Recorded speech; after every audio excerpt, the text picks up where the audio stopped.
दोस्तों आप जानते ही होंगे कि बिहार के लगभग मध्य से गंगा नदी होकर गुजरती है। तो गंगा नदी के दक्षिण में बिहार में ये है मगध महाजनपद, और ऊपर है दोस्तों गंगा नदी के ऊपर है बज्जी महाजनपद। तो बज्जी महाजनपद और मगध महाजनपद के बीच में दोस्तों ये गंगा नदी थी। और बज्जी महाजनपद के अगर हम पश्चिम में देखेंगे तो यहाँ पर है दोस्तों ये मल्ल महाजनपद। बज्जी और मल्ल दोनों गणराज्य थे। 16 महाजनपदों में केवल ये 2 गणराज्य थे, बज्जी और मल्ल। मल्ल के भी और पश्चिम में जाएंगे तो दोस्तों यहाँ पर है ये कौशल महाजनपद, और कौशल के दक्षिण में यहाँ पर है ये काशी महाजनपद। ये उत्तर प्रदेश में दोस्तों कौशल महाजनपद, और यहाँ पर ये है नीचे काशी महाजनपद। और मगध साम्राज्य के मगध महाजनपद के पूर्व में यहाँ पर ये है अंग महाजनपद, जो कि सबसे पूर्व का महाजनपद था। और इसके अलावा दोस्तों एक महाजनपद का और याद रखना है आपको। यहाँ देख सकते हैं ये मालवा के क्षेत्र में है अवंती महाजनपद। ठीक है दोस्तों, ये मालवा के क्षेत्र में था अवंती महाजनपद। तो इतने महाजनपदों की लोकेशन का पता होना जरूरी है मगध साम्राज्य को पढ़ने से पहले। और यहाँ एक बात और समझ लेते हैं हम, सभी महाजनपदों में केवल मगध महाजनपद का ही उत्कर्ष क्यों हुआ, मतलब मगध महाजनपद के शक्तिशाली बनने के कारण क्या है। ये मगध महाजनपद बिहार में गंगा नदी और सोन नदी के क्षेत्र में था, जिस कारण यहाँ व्यापार के विकल्प अच्छे थे, और इन नदियों के कारण सिंचाई व्यवस्था बेहतर होने के साथ साथ कृषि साधन भी अच्छे थे। इसके अलावा मगध महाजनपद के आसपास लौह अयस्क के होने के कारण भी ये राज्य शक्तिशाली हुआ, और मगध महाजनपद के राजा भी शक्तिशाली थे जिन्होंने विस्तार की नीति अपनाई। अब हम शुरू करते हैं, एक एक करके सभी को पढ़ते हैं। दोस्तों मगध साम्राज्य का काल जो रहा है वो 544 बीसी से 185 बीसी तक रहा है। तो ये 544 बीसी जरूर याद रखना है आपको। 544 बीसी से मगध साम्राज्य स्टार्ट हो गया था। सभी महाजनपदों में मगध सबसे शक्तिशाली महाजनपद था, किंतु इससे पहले काशी महाजनपद सबसे शक्तिशाली था। 6ठी सदी ईसा पूर्व के स्टार्टिंग में काशी महाजनपद सबसे शक्तिशाली महाजनपद था सभी महाजनपदों में। उसके बाद मगध महाजनपद सबसे शक्तिशाली बना। मगध साम्राज्य का सबसे पहला उल्लेख मिलता है अथर्ववेद में। मगध साम्राज्य पर 7 वंशों ने शासन किया। ये वंश हैं हर्यक वंश, शिशुनाग वंश, नंद वंश, मौर्य वंश, शुंग वंश, कर्ण वंश और सातवाहन वंश। इन 7 वंशों को दोस्तों एक शब्द हसीन मसूक सा से आप याद कर सकते हैं। यहाँ लिखा है हसीन मसूक सा। हा से हम याद करेंगे हर्यक वंश को, सी से याद करेंगे शिशुनाग वंश को, ना से हम याद करेंगे नंद वंश को, मा से मौर्य वंश को, सु से शुंग वंश को, और का से कर्ण वंश को, सा से सातवाहन वंश को। इस एक शब्द से 7 वंशों के क्रम को आप याद कर सकते हैं, जिससे कि आपका समय बचेगा।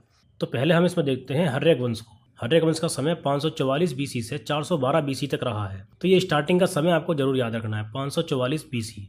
हर्यक वंश का सबसे प्रथम शासक था बिंबिसार। बिंबिसार को हर्यक वंश का वास्तविक संस्थापक माना जाता है, और ये मात्र 15 वर्ष की आयु में गद्दी पर बैठा था।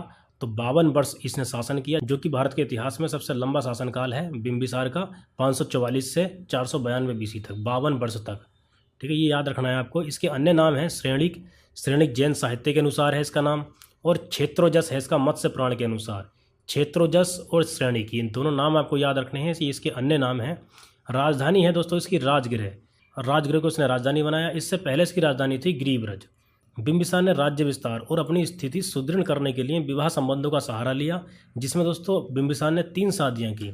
इन 3 शादियों के बारे में हम देख लेते हैं।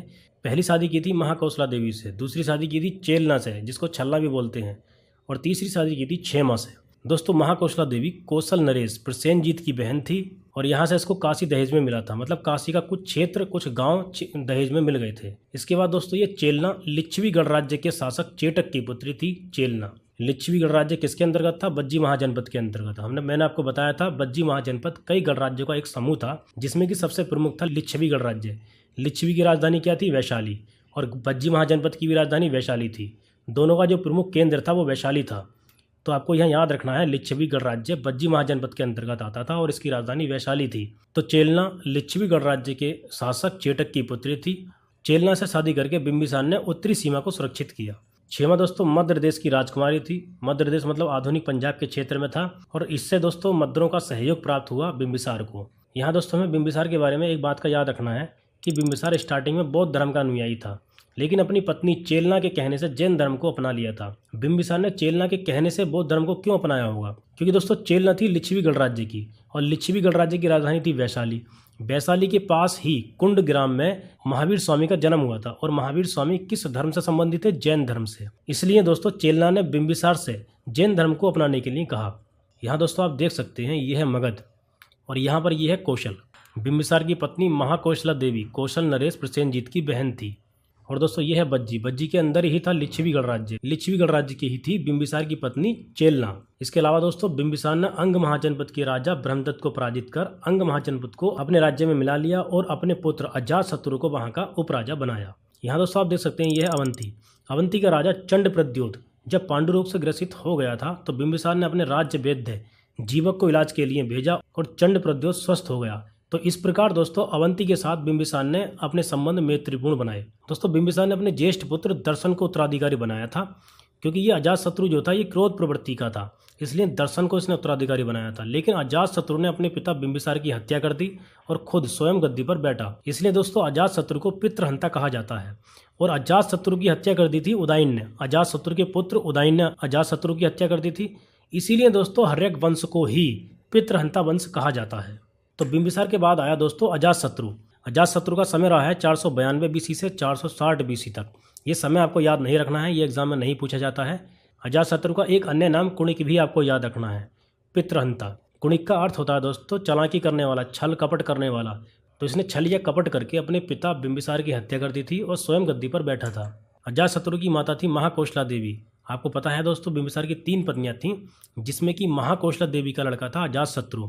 अजातशत्रु जैन धर्म का अनुयायी था। इससे पहले बिंबिसार जो था वो भी बाद में जैन धर्म का अनुयायी हो गया था, चेलना के कहने से, हमने देखा था अभी। महावीर स्वामी और गौतम बुद्ध की मृत्यु इसी के शासनकाल में हुई थी और इसी के शासनकाल में 483 बीसी में प्रथम बौद्ध संगीति हुई, बुद्ध के महापरिनिर्वाण के तुरंत बाद। स्थान था दोस्तों राजगृह, क्योंकि राजगृह राजधानी थी। स्थान राजगृह सप्तपर्णी गुफा में। अध्यक्ष थे महाकश्यप, बुद्ध के प्रमुख शिष्य। और द्वितीय बौद्ध संगीति कहाँ हुई थी? वैशाली में हुई थी। अध्यक्ष थे सबकामी और राजा कालाशोक के समय में हुई थी। अजातशत्रु के संघर्ष या विजय के बारे में हम बात करें तो काशी को लेकर प्रसेनजीत से संघर्ष हुआ था, क्योंकि दोस्तों प्रसेनजीत की बहन महाकोशला देवी से बिंबिसार ने शादी की थी। इसलिए बिंबिसार को प्रसेनजीत ने काशी दहेज में दिया था, ना कि अजातशत्रु को। और अजातशत्रु ने बिंबिसार की हत्या कर दी। इसलिए प्रसेनजीत को यह सब पसंद नहीं आया और प्रसेनजीत ने दोबारा काशी पर अपना दावा किया।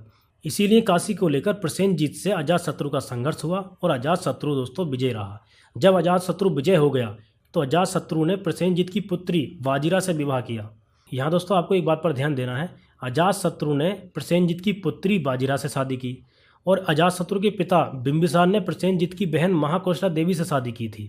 यहाँ मैंने दोस्तों ये दिखा दिया है, आप देख सकते हैं यहाँ पर।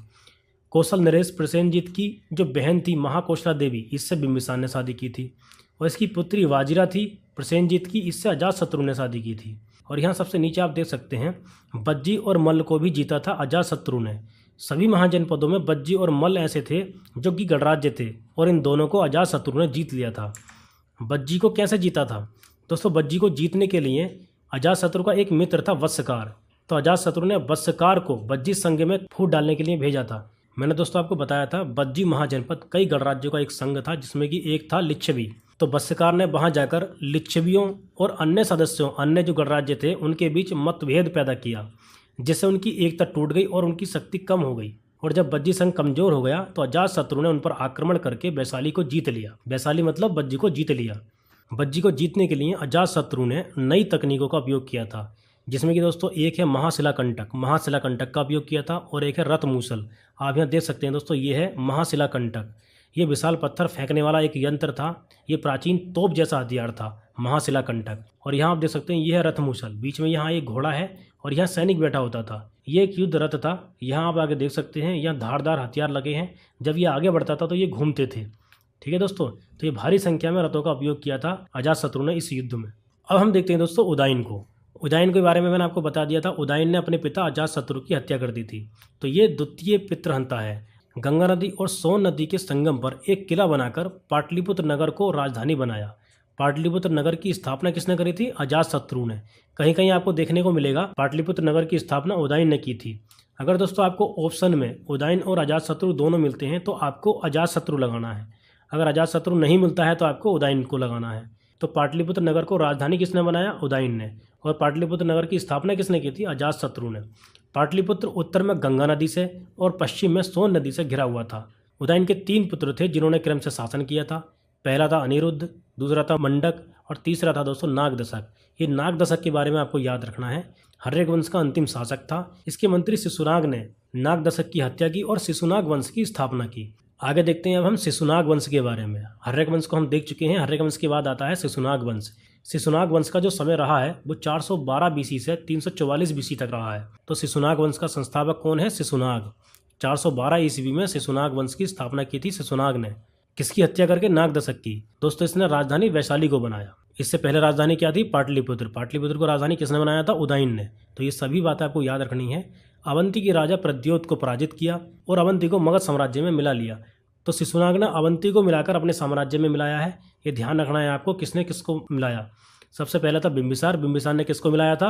अंग महाजनपद को। उसके बाद अजातशत्रु ने किसको मिलाया? बज्जी और मल्ल महाजनपद को। और शिशुनाग ने मिलाया है दोस्तों अवंती को। अब हम देखते हैं कालाशोक के बारे में। शिशुनाग के बाद कालाशोक आया था और द्वितीय बौद्ध संगीति 383 बीसी में कालाशोक के समय में ही हुई थी। वैशाली में हुई थी क्योंकि वैशाली इस समय राजधानी थी। द्वितीय बौद्ध संगीति में अध्यक्ष था सबकामी और संरक्षक मतलब राजा था कालाशोक। और कालाशोक ने पाटलिपुत्र को पुनः अपनी राजधानी बनाया था। इसके 10 पुत्र हुए। इनमें से नंदीवर्धन अंतिम शासक हुआ। महापद्म नंद ने नंदीवर्धन की छुरा घोंपकर हत्या कर दी थी और नंद वंश की स्थापना की थी। अब हम देखते हैं नंद वंश के बारे में। नंद वंश का जो समय रहा है दोस्तों 344 बीसी से 322 बीसी तक रहा है। कुल 9 राजाओं ने इस पर शासन किया है। महापद्म नंद इसका संस्थापक था। अभी हमने देखा था नंदीवर्धन की हत्या करके महापद्म नंद ने नंद वंश की स्थापना की थी। महापद्म नंद के अन्य नाम भी आपको याद रखने हैं। उग्रसेन, सर्वछत्रांतक, अपरो परशुराम और एकराट। सर्वछत्रांतक का मतलब है दोस्तों सभी क्षत्रियों का विनाशक, क्योंकि दोस्तों इसने क्षत्रिय शासकों को हराकर सत्ता प्राप्त की थी। समकालीन है इसके पाणिनि। पाणिनि की जो पुस्तक है प्रसिद्ध पुस्तक वो है अष्टाध्याय, जो कि व्याकरण की प्रथम पुस्तक है। कलिंग के चेदी वंश का सबसे प्रतापी शासक खारवेल था। इस जानकारी का प्रमुख स्रोत खारवेल का हाथी गुम्फा अभिलेख है। इसमें महापद्म नंद द्वारा कलिंग में नहर खुदवाए जाने का उल्लेख किया गया है, अर्थात यह नहरों की जानकारी देने वाला प्रथम अभिलेखीय साक्ष्य है। तो यहाँ से प्रश्न पूछे जाते हैं। खारवेल का हाथी गुम्फा अभिलेख है जहाँ से इसके बारे में पता चलता है। आगे देखते हैं दोस्तों। अब हम देखते हैं धनानंद के बारे में। धनानंद को यूनानी लेखकों ने अग्रमीज कहा है। इसके शासनकाल में ही 326 बीसी में सिकंदर का पश्चिमोत्तर भारत पर आक्रमण हुआ था। धनानंद अत्यंत लालची था। जनता से बलपूर्वक अत्यधिक कर वसूलने के कारण जनता से परेशान थी। चाणक्य की सहायता से धनानंद को पराजित किया और मौर्य वंश की नींव रखी। तो आज इस वीडियो में दोस्तों हम हर्यक वंश, शिशुनाग वंश और नंद वंश को पढ़ चुके हैं। इसकी आगे की वीडियो में हम मौर्य साम्राज्य को स्टार्ट करेंगे। उसके बाद हम प्रीवियस ईयर के क्वेश्चन आंसर के सॉल्यूशन की वीडियो भी लेकर आऊँगा, जिससे कि आपको अंदाजा हो जाएगा किस प्रकार के प्रश्न एग्जाम्स में पूछे जाते हैं। आज की वीडियो में दोस्तों इतना ही।